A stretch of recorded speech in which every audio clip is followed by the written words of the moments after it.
Good evening to all అండి. మీరు పాలిటీని దాదాపుగా చాలాసార్లు మొత్తం చదివే ఉంటారు. ఎగ్జామ్స్ డేట్స్ దగ్గరకు వస్తున్నాయి కాబట్టి కొంచెం ర్యాండమ్‌గా పాలిటీలో ఉన్నటువంటి ఒక 15 నిమిషాలు సింపుల్ ఎలా చదవాలని చిన్నగా అయితే ప్లాన్ చేశానండి. సో దీన్ని ఒక 2, 3 టైమ్స్ మీరు రిపీట్ చేసుకొని సక్సెస్‌ఫుల్ అవుతారని ఆశిస్తూ సబ్జెక్ట్‌లో వెళ్దామండి. మనకు రాష్ట్రపతిని తొలగించేటువంటి మహాభియోగ తీర్మానంలో మహానియోగం అనుకోండి. నామినేటెడ్ సభ్యులకు రాష్ట్రపతి ఎన్నికలలో అవకాశం ఉండదు. కానీ మహాభియోగ తీర్మానం మాత్రం అవకాశం ఉంటుంది. మహానియోగం అనుకోండి. నామినేటెడ్ సభ్యులకు రాష్ట్రపతి ఎన్నికలలో పాల్గొనే అవకాశం ఉండదు. కానీ మహాభియోగ తీర్మానంలో పాల్గొనే అవకాశం ఉంటుంది. ఇది ఒక జ్ఞాపకం పెట్టుకోండి. రాష్ట్రపతి ఎన్నికల్లో పాల్గొనే అవకాశం రాష్ట్ర శాసనసభ సభ్యులకు ఉంటుంది. కానీ తొలగింపు ప్రక్రియలో వీరికి అవకాశం ఉండదు. రాష్ట్రపతి ఎన్నికల్లో పాల్గొనే అవకాశం రాష్ట్ర శాసనసభ సభ్యులకు ఉంటుంది. కానీ తొలగింపు ప్రక్రియలో వీళ్ళకు అవకాశం ఉండదు. ఎవరికి? రాష్ట్ర శాసనసభ సభ్యులకు. ఈ రెండు కలిపి చదువుకోండి. మొరార్జీ దేశాయ్ గారు ప్రధానమంత్రిగా ఉన్నప్పుడు ఇక్కడ జాన్ ఎక్స్ట్రా ఉంది కదండి.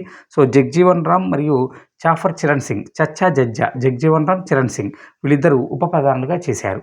ఎవరి కాలం నుండి? మొరార్జీ దేశాయ్ ప్రధానమంత్రిగా ఉన్న కాలంలో ఇక్కడ జగ్జీవన్ రామ్, చచ్చా జజ్జా అనుకుంటే చాఫర్ చరణ్ సింగ్ వీళ్ళిద్దరూ ఉప ప్రధానులుగా చేశారు. ఎవరి పీరియడ్లో? మొరార్జీ దేశాయ్ గారి పీరియడ్లో. భారతదేశం సర్వసత్తాక సామ్యవాద గణతంత్ర దేశం అని అంటాము. సర్వసత్తాకను పదాన్ని సూచించే ఆర్టికల్ 51A, సామ్యవాదం సూచించే ఆర్టికల్ 38 to 51, గణతంత్రను పదాన్ని సూచించే ఆర్టికల్ 54. సర్వసత్తాక సామ్యవాద గణతంత్ర 51A, 38 to 51, 54 ఆర్టికల్. తాత్కాలిక ప్రభుత్వంను ఏర్పాటు చేయమని జవహర్లాల్ నెహ్రూను ఆహ్వానించింది తతాల్ వేవెల్. 2 తాలు లా, 2 వాలు లా. సో ఎవరు ఆహ్వానించారండి? వేవెల్ ఆహ్వానించారు. ఎవరిని? జవహర్లాల్ నెహ్రూను తాత్కాలిక ప్రభుత్వాన్ని ఏర్పాటు చేయమని ఆహ్వానించింది ఎవరండి? తాత్కాలిక వేవెల్. వా. లాల్ బహదూర్ శాస్త్రి గారికి ఏమని అంటారంటే లింకన్ అంటారు. Indian Lincoln. ఇక్కడ Lincoln, law for Lincoln. Lal Bahadur Shastri గారిని ఏమంటారండి? Indian Lincoln. ఇక లా ఫర్ లింకన్ అనుకోండి.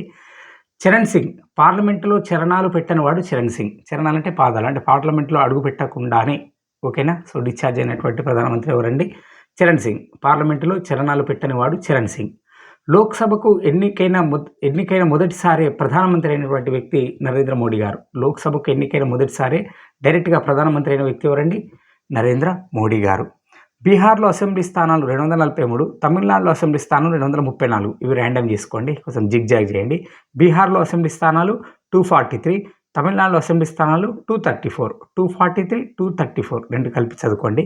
రాజ్యసభకు నామినేట్ అయిన మొదటి మహిళ రుక్మిణి ఆరుండేల్. రాజ్యసభకు నామినేట్ అయిన మొదటి మహిళ రుక్మిణి. రాజ్యసభకు నామినేట్ రాజ్యసభకు నామినేట్ అయిన మొదటి మహిళ ఎవరండి? రుక్మిణి ఆరుండేల్ గారు. నెక్స్ట్ అరుణ మణిమేఘ గోవా త్రిపుర. అరుణ మణిమేఘ గోవా త్రిపుర అనుకోండి. అరుణాచల్ ప్రదేశ్లో, మణిపూర్లో, మేఘాలయలో, గోవా, త్రిపురలో ఉన్నటువంటి పార్లమెంటు స్థానాలు అంటే లోక్సభ స్థానాలు ఎన్నండి? 2 ఉన్నటువంటి లోక్సభ స్థానాలు ఎన్ని? 2. అరుణాచల్ ప్రదేశ్, మణిపూర్, మేఘాలయ, గోవా, త్రిపుర అంటే 3 అంటే 3 కాదు 2 అనుకోండి. సో వీటిలో ఉన్నటువంటి లోక్సభ స్థానాలన్నీ 2. ఆర్టికల్ 331 ప్రకారం ఇద్దరు సభ్యులను మనకు లోక్సభకు ఆంగ్లో ఇండియన్ను మనకు నియమిస్తారు. సో దాన్ని 104 అమెండ్మెంట్ ప్రకారం తొలగించడం జరిగింది. 331 ఆర్టికల్ ప్రకారం ఇద్దరు ఆంగ్లో ఇండియన్లను నామినేట్ చేసేటువంటి లోక్సభకు నామినేట్ చేసే విధానాన్ని 104 అమెండ్మెంట్ విధానం ద్వారా తొలగించడం జరిగింది.